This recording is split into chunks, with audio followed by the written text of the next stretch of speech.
আসুন আজকে একটা মজার গল্পের মাধ্যমে ইংরেজি শব্দ প্রোফাইল শিখে ফেলি।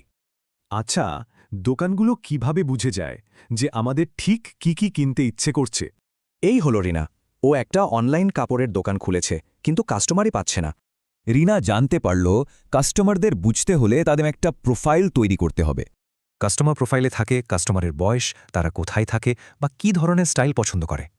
এই যেমন এই বাক্যে বলা হচ্ছে, মার্কেটিং ভালো করতে হলে একটা প্রোফাইল থাকা জরুরি। ব্যাপারটা অনেকটা সোশ্যাল মিডিয়া প্রোফাইলের মতো, যেখানে আমরা নিজেদের সেরা দিকগুলো তুলে ধরি। তো রিনা ঠিক করল সে তার কাস্টমারদের প্রোফাইল করবে। এখানে কিন্তু শব্দটা ভার্ব।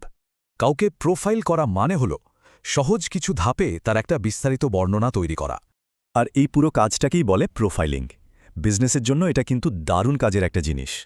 ভালো প্রোফাইলিংয়ের মাধ্যমে রিনা শুধু তাদেরকেই বিজ্ঞাপন দেখাবে যারা আসলেই তার ক্রেতা হবে। তাহলে পার্থক্যটা কি?